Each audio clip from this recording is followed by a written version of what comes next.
हरिओम,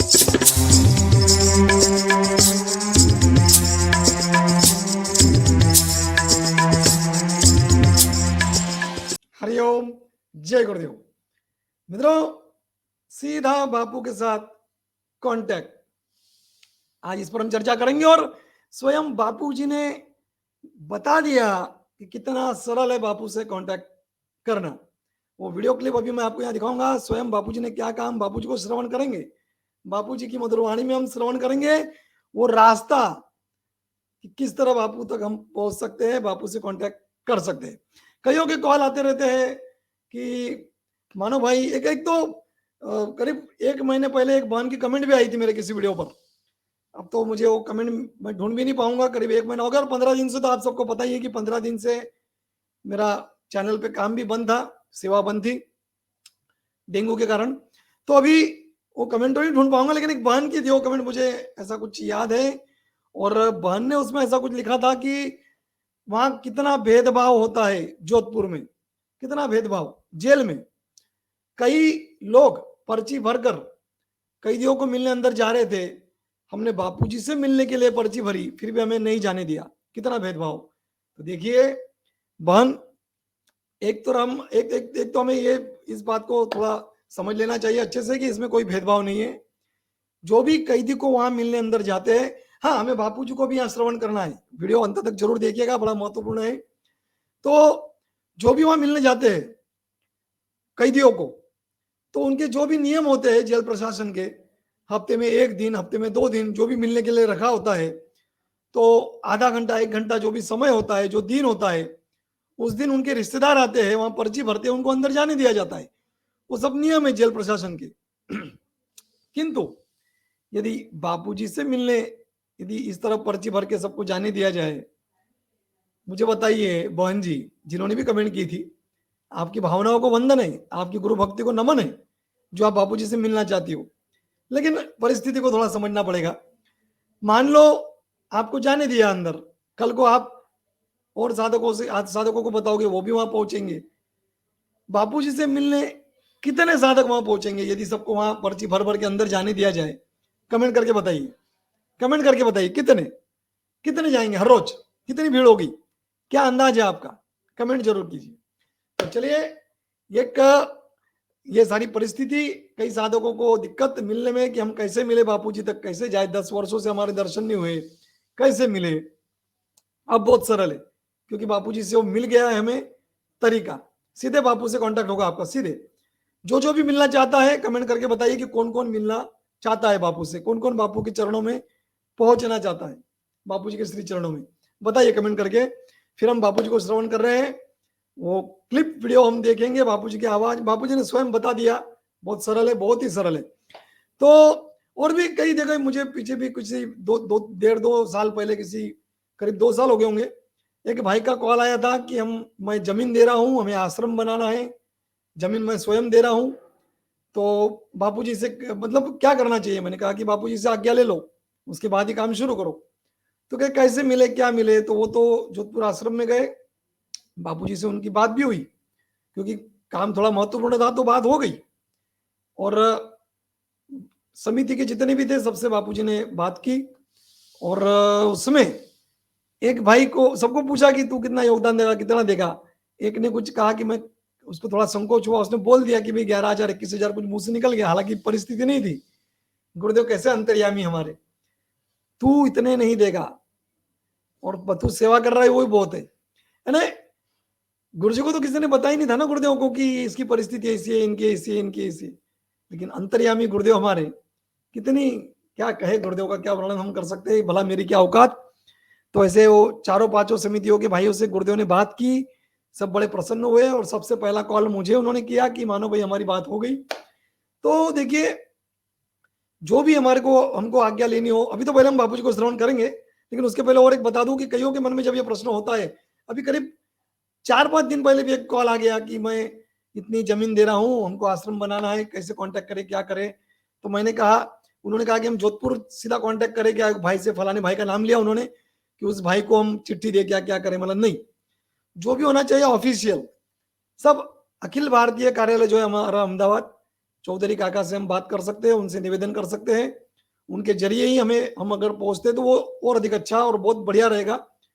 और उनके जरिए ही सब कार्य होना चाहिए, क्योंकि चलिए एक और एक, हाँ और एक बता, बापू जी को अभी हम श्रवण करेंगे, उसके पहले और एक बता दूं, अब तो सभी मिल सकते हैं, अब तो आप सब मिल सकते हैं, बापू जी ने पूरा खुला ही बता ही दिया है, वो हम श्रवण करेंगे। लेकिन एक बात और कि मान लो कभी अखिल भारतीय में संपर्क करते हैं चौधरी काका से आदि जो भी वहां बैठते हो, उनसे निवेदन करते हैं कि बापू जी तक हमारा ये संदेश पहुंचाइए, बहुत अधिक महत्वपूर्ण हो तो ही वो जाता है। लेकिन फिर भी 450 आश्रमों का पूरा कार्यभार पूरा पूरा कार्य, पूरी सेवाएं उनको वहां से नियंत्रित करनी होती है, देखनी होती है, उसको अच्छे से प्रोत्साहित भी करना होता है, सब आश्रमों को, समितियों को। बहुत बड़ी जिम्मेदारी है उन पर जो अखिल भारतीय कार्यालय में बैठते हैं। इसलिए हम आग्रह भी ना रखें कि मेरी बात वहां तक पहुंचनी चाहिए, हमारी समिति की बात वहां तक पहुंचनी चाहिए, निवेदन करें विनम्रता पूर्वक, अपनी चिट्ठी वहां भेजे, वे आगे फॉरवर्ड करते हैं। और जेल प्रशासन के जो भी नियम है, उन नियमों का पूरा पालन करते हुए ही बापूजी किसी के साथ बात करते हैं, बापूजी किसी को संदेशा भेजते हैं, बापूजी किसी को चिट्ठी भेजते हैं, जो भी है जैसा भी, हमें कोई आग्रह नहीं रखना चाहिए कि ऐसा ही हो, हमारी प्रत्यक्ष मुलाकात ही हो, हमसे बात ही हो, या अहमदाबाद को भी बार बार हम परेशान ना करें कि हमारी चिट्ठी पहुंची क्यों नहीं, अभी तक पहुंची क्यों नहीं, वो तो पूरा प्रयास करते ही है। लेकिन वहां भी कितनी व्यस्तता होती है, जेल के कुछ नियम होते हैं, फिर बापूजी के पास सब इतनी सारे पूरे देश भर से कितनी समस्या है, किसी की कोई निवेदन होता है, कुछ आज्ञा के लिए पत्र होता है, कितने सारे पत्र होते हैं, कितने सारे आश्रमों का सब ये सब होता है। इसलिए आग्रह भी ना करें, प्रयास करते रहे, अगर हो गुरुदेव की मर्जी तो ही सब होता है। अंतर्यामी गुरुदेव है, वो सब जानते हैं कब किसको क्या जवाब देना है, कब किसका क्या सवाल लेना है।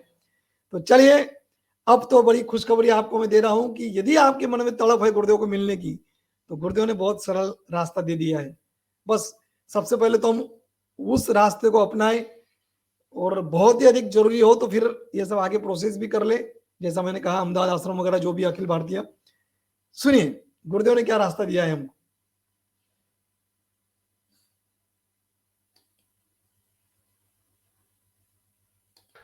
सूरदास भीखमंगा लड़के में से संत प्रीतम दास बन गए, क्योंकि भगवान का जप करे, यहाँ ओमकार का ध्यान करे, श्वासोश्वास में जप करे, शास्त्र कोई पढ़े और वो सुने, तो सत्संग की बातें रोज सुनने को मिले। वो तो कोई पढ़े तब सुनता था, तुम लोग तो कोई पढ़े ना पढ़े, खाली कैसेट चालू कर दो, सीधा बापू के साथ कांटेक्ट। ऋषि दर्शन हो चाहे ऑडियो हो वीडियो, तुम्हारे को तो और सुविधा है। तो रात को हम भी रोज सत्संग सुनते सुनते सो जाते, आप भी सत्संग सुनते सुनते भगवान में सोया करो, जैसे प्रीतम सूरदास भगवान में सोए।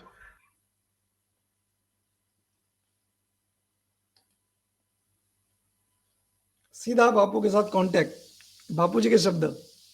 तो हमारे मन में यदि भाव तड़प है कि हमको बापू जी को मिलना है, 10 वर्षों से मिले नहीं, तो बापू जी कितना, एक सत्संग का भी नियम अगर हम रोज बना लेते हैं तो उसी में से सारे जवाब हमको मिलते जाते हैं। कल ऐसी कुछ 2-4 दिन पहले जब भी मैं भोजन करते करते रोज सत्संग सुनता हूं, तो उसमें मुझे ये क्लिप मिली, तो बढ़िया लगा। आश्रम के जो भी ऑफिशियल चैनल है हमारे, उनमें से किसी एक चैनल पर रोज सत्संग में देख लेता हूँ भोजन करते समय, जैसे संत श्री आशाराम जी आश्रम, संत श्री आशाराम जी बापू और मंगलमय डिजिटल, तीनों चैनल को सबने सब्सक्राइब किया ही है, सब साधकों ने। और जो साधक नहीं भी है गुरुदेव के, ऐसे भी कई दीवाने हैं आज जो बापू जी के सत्संग से उनको मार्गदर्शन मिल रहा है, वो ले रहे हैं मार्गदर्शन, हर सवाल का जवाब मिल जाता है सत्संग से। तो जब गुरुदेव कह रहे हैं कि गुरुदेव का, ये तो गुरुदेव, ये तो 10-15 वर्ष पहले की, मतलब जेल जाने से पहले, एकांत में जाने से पहले का ये सत्संग है, तब का ये गुरुदेव, तभी से गुरुदेव ने हमें बता दिया है। तो जब बाहर थे गुरुदेव, तब भी गुरुदेव ने ये रास्ता हमको बताया, तो आज तो गुरुदेव 10 वर्षों से एकांत में है, तो भला हम मिलने का ये रास्ता क्यों ना अपनाए। बस रोज सत्संग सुनते सुनते रात को सो गए। मैं तो भोजन करते करते सुनता ही हूँ, लेकिन अभी ये भी नियम मैं शुरू कर दूंगा कि रात को सोते समय सत्संग जरूर सुनूंगा, तो गुरुदेव से सीधा कांटेक्ट हो जाएगा। और जो भी जवाब, जो भी प्रश्न हमारे मन में हो, वो प्रश्न मन में रखते हुए, वो सवाल मन में उठाते हुए यदि हम सत्संग शुरू करेंगे दिन में, रात में तो बस शांत होकर बस कोई सवाल मन में ना रखे और सत्संग श्रवण करते करते सो जाए। लेकिन दिन में भी हमको सुनना है, तो वो सवाल मन में जो भी हो सारे जवाब सत्संग से हमें दिन में मिल जाएंगे। जो भी सत्संग हम लगाएंगे उसमें से हमारे सवाल का ही जवाब हमको मिल जाएगा। ये तो अनुभव कईयों का है, कईयों का अनुभव है। कमेंट में बताइए आप में से किसी का ये अनुभव हो तो, क्या आपको किसी को ऐसा अनुभव आया है कि मन में सवाल है, सत्संग शुरू किया और मान लो वो सत्संग ही गुरुदेव ने हमारे लिए किया, मेरे लिए किया, ऐसा हमको लगता है, हमारे सवाल का जवाब ही गुरुदेव उसमें से दे रहे हैं। अभी 15 दिन से मेरी सेवा बंद थी, मैं डेंगू में था, तो मैंने सत्संग जब कल परसों सुना, थोड़ा भी अच्छा लग रहा है, स्वास्थ्य ठीक हो रहा है, सुधार हो रहा है। सत्संग जब सुना तो उसमें गुरुदेव ने बीमारी की बात कर दी कि हम चिंतन ये करें बीमारी में कि ये शरीर बीमार हुआ है, मैं थोड़ी ना बीमार हुआ हूं, शरीर बीमार है। और प्रसन्न, 1 मिनट यदि आप प्रसन्न हो सकते हो, 2 मिनट भी हो सकते हो, 3 मिनट भी हो सकते हो, तो पूरा बीमारी का जो समय है, जो दुख का समय है, वो पूरा प्रसन्न रह सकते हो ऐसा चिंतन करके। ये सारा बड़ा अद्भुत अद्भुत, कहते हैं ना कि ये तो वर्तमान में ऐसे कोई संत बड़ा मुश्किल ऐसे संत मिलना। चलिए, हमारे गुरुदेव तो गुरुदेव है, हर सवाल का जवाब। और आप सब अब सीधा गुरुदेव से कांटेक्ट जरूर कीजिएगा। कमेंट करके बताइए कि कौन कौन रात को सत्संग श्रवण करते हुए सोएंगे, कौन कौन, कमेंट में जरूर बताइए। हरिओम, जय गुरुदेव।